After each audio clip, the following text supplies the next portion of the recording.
keeping that close to you, focuses on Christ's active obedience. And we have this, his robes remind what cause of I to dread. God's daunting law knows as Christ mastered in my stead. You know that Jesus did not just die on the cross for me in the Father's will. When you hear active obedience, theologians kind of trying to denote his passive obedience would be his submitting to death, even the death of the cross. But his active obedience is Christ actually doing what I could not do, and that is completely fulfilling all of the law of God, living a completely obedient life. I don't just need my sins penalty paid for, but I actually need righteousness, right acts deposited into my account with God. And that's what Christ did. And the song is saying that Christ mastered that law in my stand so that I stand faultless with righteous works not mine, but not only by the Lord's death, but his life. And so I'll mention a couple here, but John 8 in verse 29, Jesus said, I do always those things which please my Father. It wasn't just the death on the cross that pleased God, but his completely fulfilling the will of God in every aspect of his life. Psalm 40 says, I delight to do thy will, O God. In Matthew 3 and verse 15, when Jesus came to John to be baptized, he said, let it be so to fulfill all righteousness. I mean, Jesus was very much focused on completely obeying God. I'm going to turn to Romans chapter 5, though, and verse 19, and just read, because this really stands out. All of these things, I do always please him. I want to fulfill all righteousness. I delight to do his will. But listen to this, Romans 5 and verse number 19. For as by one man's disobedience many were made sinners, so by the obedience of one shall many be made righteous. And again, I hope you can just maybe grab hold of this. It's not just that Jesus died to pay my penalty, but it's that Jesus actually lived the obedient life that I failed to live. And God sees in me not just the penalty paid, but God sees in me all of Christ's perfect obedience. And that's what this second verse is focusing on. We'll sing the first and second, then the chorus, and then we'll sing the third and fourth, and then the chorus, if I keep it straight. I'm usually the one that messes this up. All right? First and second and chorus, and then third and fourth and the chorus. His robes are mine. His robes for mine, oh wonderful exchange. Clothed in my sin, Christ suffered neath God's rage. Draped in his righteousness, I'm justified. In Christ I live, he died. His robes for mine, what cause have I for dread? God's daunting law, Christ mastered in my stead. Faultless I stand, with righteous works not mine. Lord's vicarious death and life, I cling to Christ and marvel at the cost. Jesus forsaken, God estranged from God. But by such love, my life is not my own. My praise, my all, shall be for Christ alone. His robes for mine, God's justice is appeased. Jesus is crushed, and thus the Father's pleased. Christ drank God's wrath, on sin, then cried, 'tis done. Sin's wages paid, propitiation won. His robes for mine, such anguish none can know. Beloved, condemned as though his foe, he as though accursed and left alone, I as though he condemned and welcomed home. I cling to Christ and marvel at the cost. Jesus forsaken God from God, but by such is not my own. My praise, my all, shall be for Christ my Lord. Amen. I invite you to turn in your Bibles tonight to the book of Exodus, chapter 3. Exodus chapter 3. We are continuing our series on praying scriptural prayers, and in particular, looking at the Lord's Prayer found in the Sermon on the Mount. And I would just remind you that when Jesus, what preceded Jesus teaching that model or pattern for prayer was his assumption when we pray. And when you pray, and when you pray, he repeatedly assumed that his people would be a praying people. He taught us not to pray like the hypocrites do, to be seen of men, not to pray like the heathen do that think they'll be heard for their much speaking, but pray after this manner. And we've seen 6 requests that are really grouped into 2 categories. The first one is all about thy.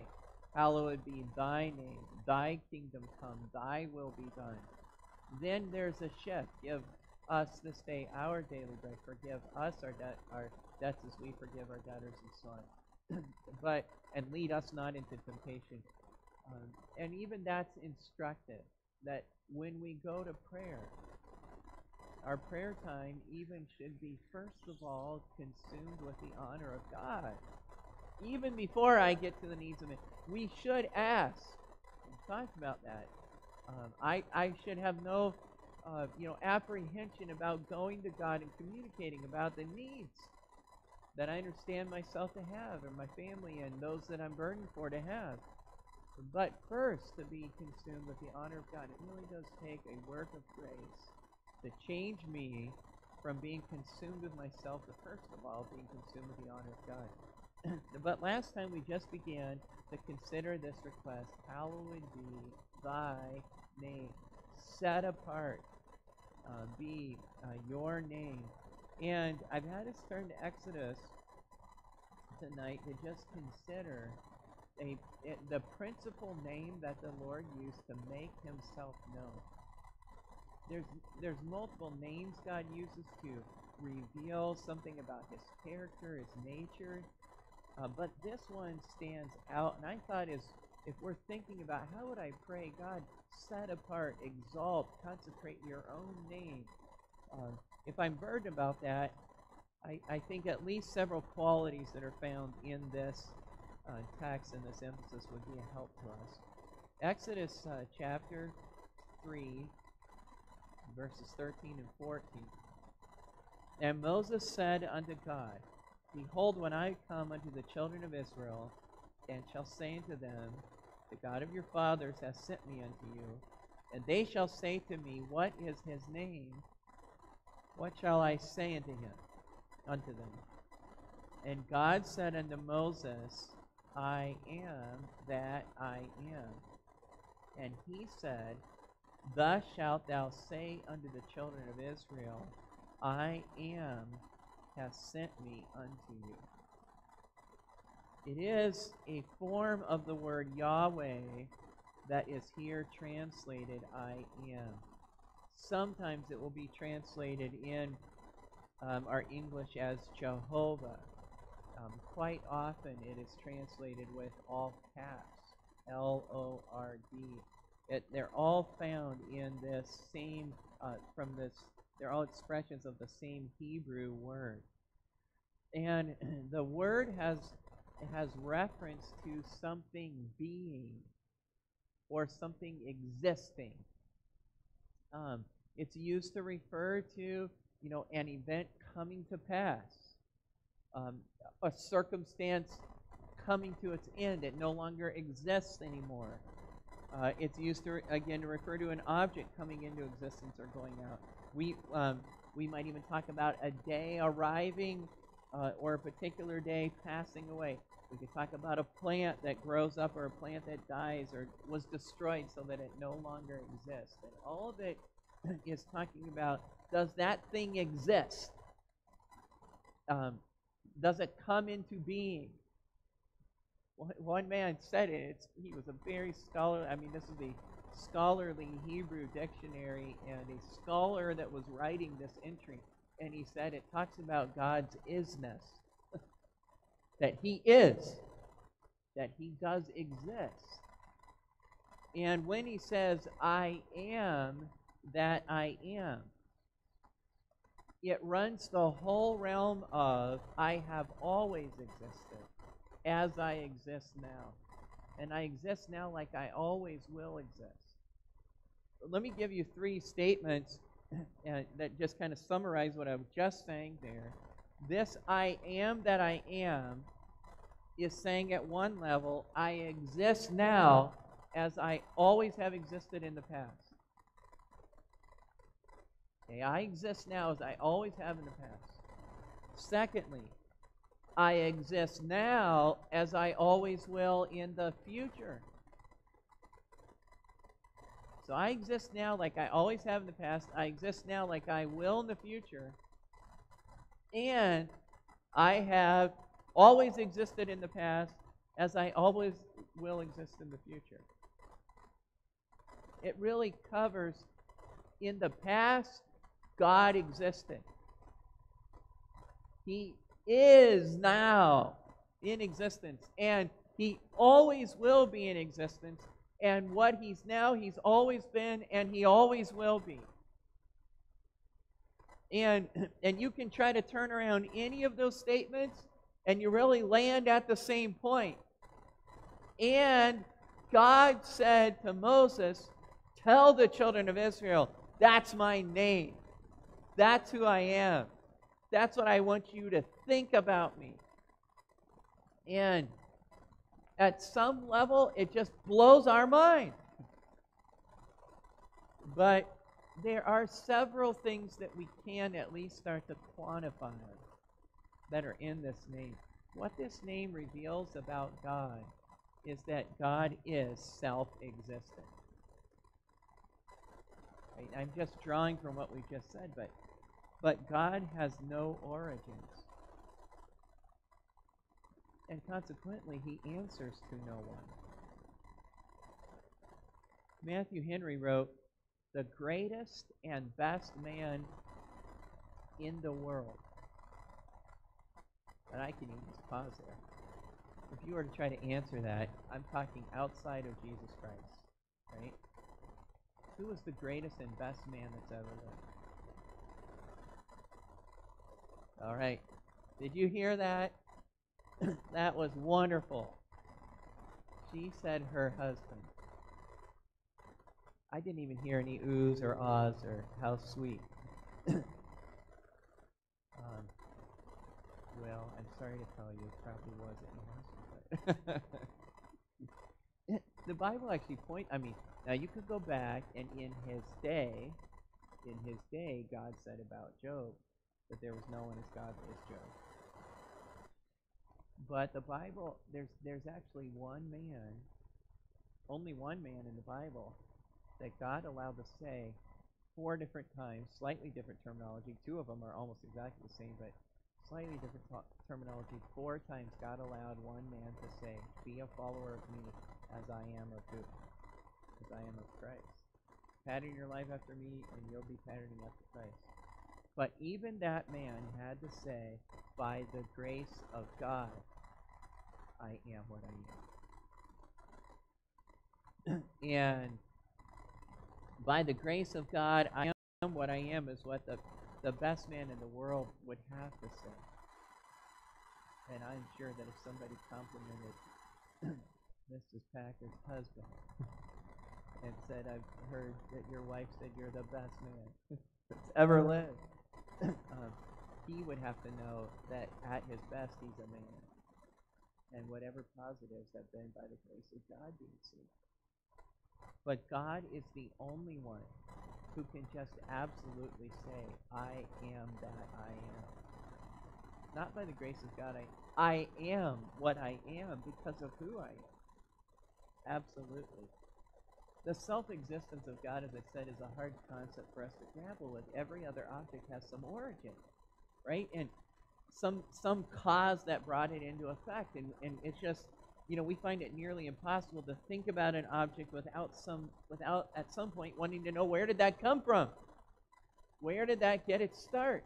We were in the bank today and opening up accounts for the kids later this afternoon. In fact, it got really late.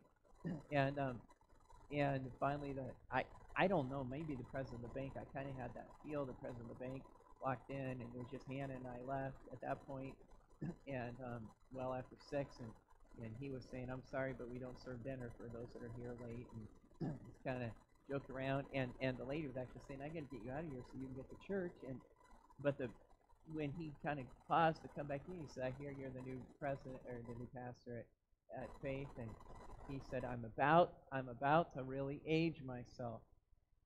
He said, I was going to the church that Faith started out of, and he said, in fact, I dated the first pastor's daughter, and then he mentioned E.G. Robertson and mentioned dating him. I said, I was going through things. Our church started 55 years ago. He wasn't thrilled about hearing that he was dating the pastor's daughter 55 years ago. But no, wherever we're at, we want to go back to the beginnings of things. Where did you come from? Even our family tree and so on. And with everything that exists, except for God, there is a source, right? The fact that God self exists is so hard for us to grapple with. We naturally infer it. I mean, we just say everything comes from something, so consequently there has to be a great creator of all that behind it. Cause and effect point to God, but God is beyond our understanding. He's beyond us in every way. A.W. Tozer said that's one reason why philosophy and science have often not been very friendly towards God. Those are disciplines, if you will, that try to account for things as we know them. What am I looking at, and how did it come into existence? And they're impatient with anything that doesn't give an account of itself. We sometimes, and I'll just try to bring it down from where it just blows our mind to some practical application. We sometimes can get impatient with a God who isn't answerable to us and not answerable to anybody. There are times that we almost just want God to give an account of himself. I mean, to defend his action. God, what are you doing? And I just talked about Job, and God said that Job was the godliest man of his day, but when Job went through suffering, that was entirely unexplainable to him. When his friends had even tried to pinpoint why he was suffering, and Job knew that what they were saying was not why he was suffering, eventually he basically said to God, I want you to show up in the courtroom and lay out your case and go ahead and present it, because I don't get it at all. And when God is doing things that aren't explainable to us, we can either bow in worship, or we can raise our fist to him in prideful rebellion. But he is self-existent. I can just say he's self-existent, like it or not. And he doesn't answer to anyone. Everything else answers to him. And eventually Job just comes back to where he was starting, and he said, I should have just shut my mouth. You're God, and I'm not. You don't have to answer to me. I answer to you. And he bowed in worship. God is not only self-existent, this name also reveals he's self-sufficient. And that means that he doesn't have any needs. You may have talked about somebody as they're aging. Are they in a nursing facility at this point? No, they're pretty self-sufficient, right? And even talking about that is, I'm just trying to get us in the arena where we're not close to God. When we talk about God, he is just entirely self-sufficient. He has no needs. And that means that he doesn't depend on anyone. And that truth runs contrary to even some popular idea amongst Christians. Sometimes we operate on the assumption that somehow God needs me. I know I need him, but kind of privately I entertain the idea that he needs me also. So when I give him what he needs, then he kind of takes care of me as a reward. But God has never needed anything, including me. He's under no constraint or obligation. He was under no necessity to even create. It's not like he was lacking anything. He's never been in need of getting more glory. He's the definition of glory. He's the embodiment of glory. Everything he does just manifests the glory that he's always had. And everything God does originates from himself. Think of Revelation 4:11. Thou hast created all things, and for thy pleasure they are and were created. And providing for our salvation, even, brethren, is not something he was obligated to. He did it, Ephesians 1:5, according to the good pleasure of his will. He was just pleased to do it. He was not obligated to. And what is true of our salvation is true of every act of God. In Ephesians 1:11, he worketh all things after the counsel of his own will. It's absolutely true that he's given us responsibilities to manage. He told Adam and Eve in the garden to be fruitful and multiply, fill the earth and subdue it. He's told us that believe that we're to go out and preach the gospel to the whole world. We're told to glorify him, to praise and exhibit his excellence. But he didn't need to do it any of those ways. And I know this is, I'm saying it to myself, it's very humbling. He doesn't need me at all. And when we realize that God is the only self-sufficient one, we're actually down the path to understanding why the Bible has so much to say to us about our need for faith in God alone. And why unbelief in God is highlighted as an especially offensive sin. A.W. Tozer said, again, unbelief is actually perverted faith. It puts trust not in the living God, but in dying men. If we refuse to trust God, what we're actually saying is that we, or some group of us, some other person, by your own willpower, ingenuity, whatever, is trustworthy. And it's slander against the character of God. It's total folly for us. Nothing else is self-sufficient about God. And when we do trust him, we have a solid foundation for all life. He's sufficient. His word to his creatures can be trusted. I was talking to a man who was trying to sell us something, and just kind of out of the blue, he just started talking about his concern for global warming. And this wasn't political speak. The man was really worried. And, I just had opportunity to express my rest in the Lord about this, that the God who created it is the God who sustains it. It's the God who's working it out till to his own end. And I could just tell him, in all honesty, God's working out to his end. There's nothing in the Bible that indicates we're going to have a meltdown until Jesus comes. And he's made provision for all of that. But we can serve. Here's the wonderful thing. We can serve God as a matter of stewardship and obedience and desire to glorify him. But we can serve him from a position of resting in his sufficiency. And when we do that, we come to know greater joy in watching Him work. And we work for Him more effectively. A pastor that I had opportunity to spend some time with in the past and invest in his life called this week, and wrestling with some of his insecurities and thinking maybe he wasn't even cut out to be a pastor anymore, and had communicated to some of that, and some of his people, knowing that, just kind of said, I don't know what you're talking about. I mean, his church family saying, we don't know what you're talking about. Your preaching is changing our lives. Your ministry is absolutely all that we're looking for in a shepherd.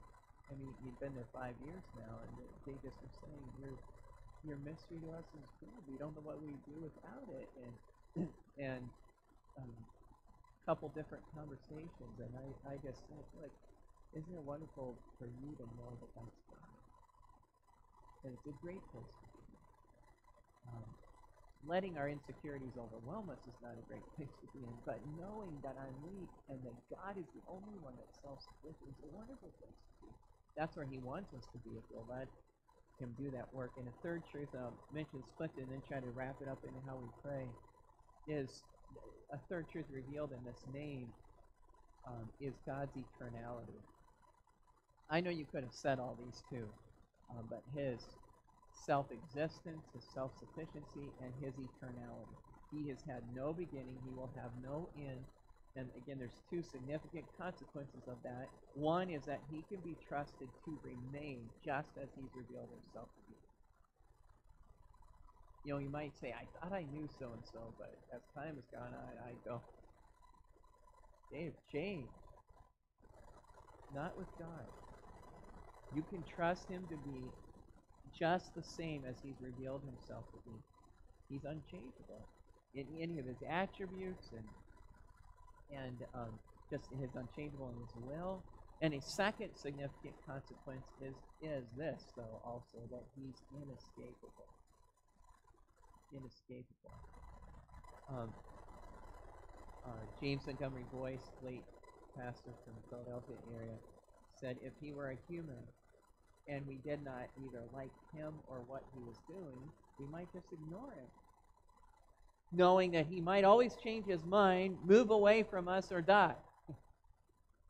But God does not change His mind. He does not move away. He will not die. Consequently, we cannot escape Him. Even if we ignore Him now, we must reckon with Him in the life to come. If we reject Him now, we must eventually face the one we have rejected and experience His eternal rejection of us. The day is coming when every knee will do what? Bow. And every tongue will confess that Jesus Christ is Lord. You can't escape Him. And again, the natural conclusion of all of these truths, I am that I am. I am now what I've always been. I am now what I always will be. I've always been what I always will be.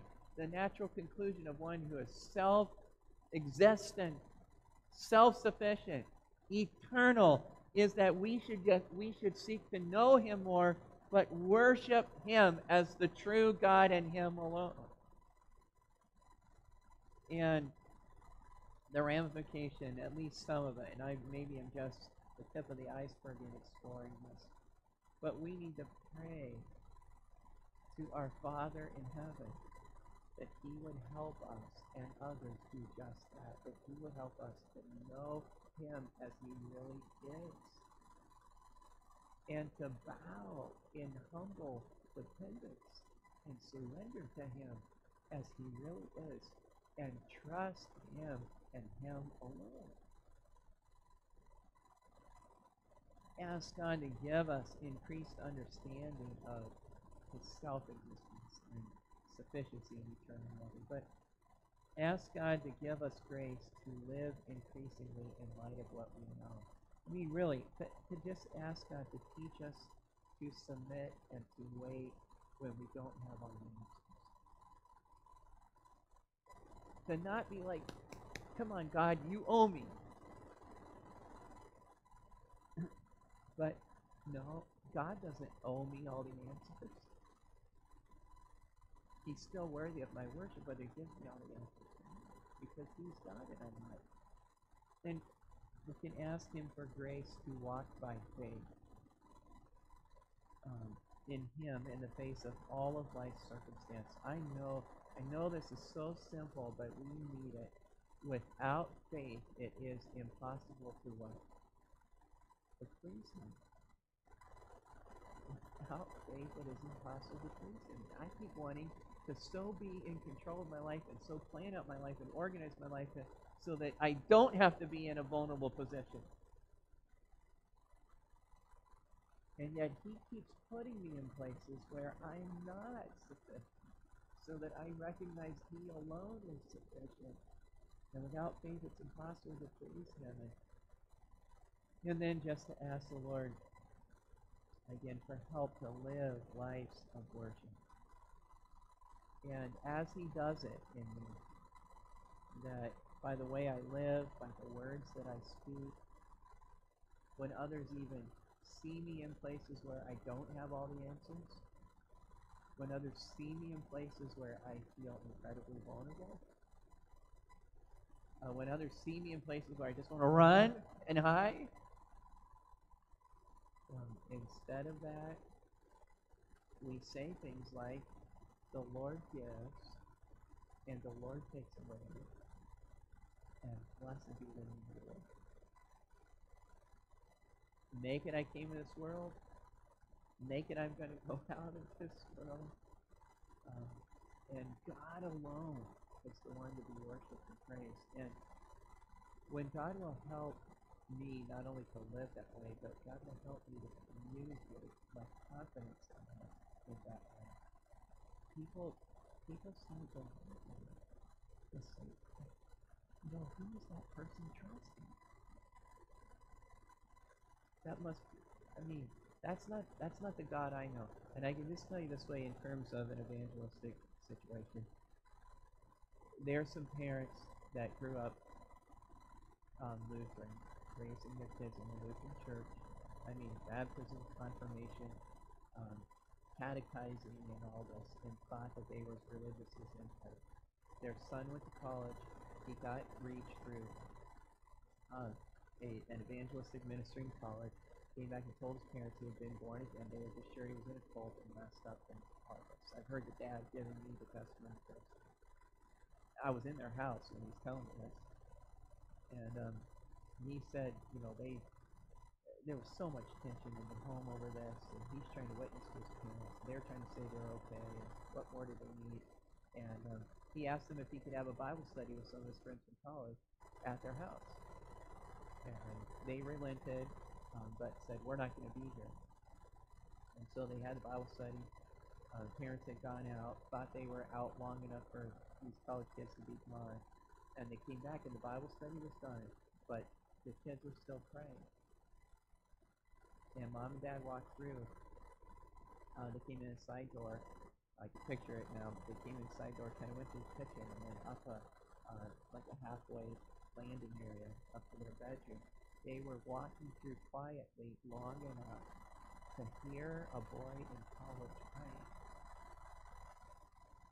talking to his Heavenly Father, who's self-existent, self-sufficient, eternal, and they're communicating to him like they really knew him. And that man got in his bedroom and turned to his wife, and he just said, those young fellows have something we don't. We need to find out what it is. And God used it to bring him salvation in a very short time. I think they're in the mid-80s and still walking with the Lord. This is the kind of thing we're praying. Our Father, who art in heaven, hallowed be thy name. Set apart your name. Not me, even in the context of ministry, but you. And let me live that way and let others see you through me. And that's a start to the way we ought to be praying. I trust that God will help us to do that even more. We're going to go ahead and turn to our prayer request time. And I've mentioned various ones that are traveling, but I had not been aware of the Kavanaughs. Um, so they are away for at least a couple more weeks, so you can be praying for them as well. The Whiteheads will be, Lord willing, coming back Saturday. Heard from them today. And they get back to Atlanta Saturday morning. Hopeful to be in place on Sunday. And others will still be traveling. And I mentioned it, but Chris Castine's stepfather, his name is Jim, and she's been particularly burdened. Doesn't know the Lord, Catholics, and antagonistic. Is there anything to add, or just pray in general? She had particular burden. She was leaving to ask us to be praying here. And then I wanted to ask you to pray for a family named the Criggies. Pastor Criggy, Chad Criggy, is a pastor of Fellowship Baptist in Watertown, Wisconsin. And his wife was diagnosed with cancer a couple of years ago. They really thought it might take its course a little sooner, but Lord preserved her life. Their oldest son is lifeguard at the Wilds right now. Their oldest daughter is a counselor, and then they have kids that go down to maybe 10 years old. And but their Rachel, who's at the Wilds, was communicating with Grace, our niece, that they just drained, I forget how many, there's 3 liters of fluid away from various organs a week or so ago, and now they're just watching to see how fast it fills back up, to see really how long she has. But she was communicating that her mom told her, go off and minister. I don't want you sitting around all summer watching you die.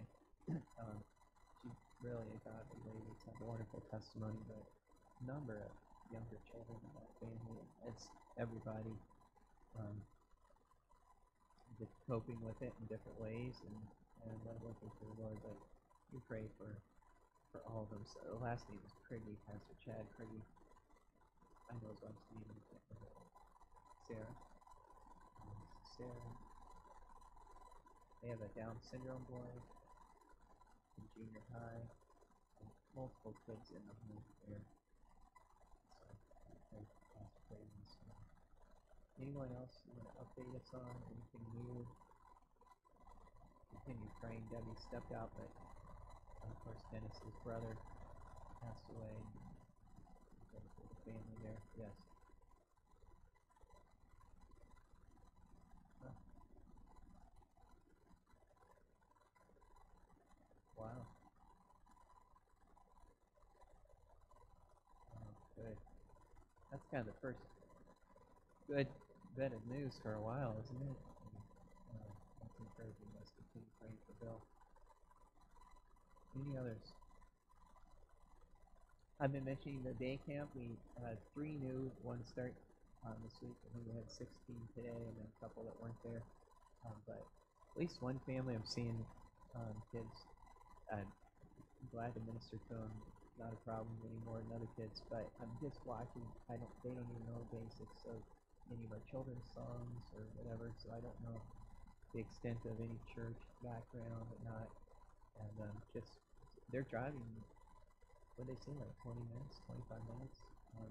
Looked up daycares, and ours popped up, and so it's a great opportunity for us to minister to all of them, but some new ones in particular. Just pray the Lord to help us and the flow of all that, to not just run a program and get through a day, but to really minister to the spiritual needs and pray that the Word will work in lives. Any others? All right, we'll go ahead and split up and go to it. Go to it now.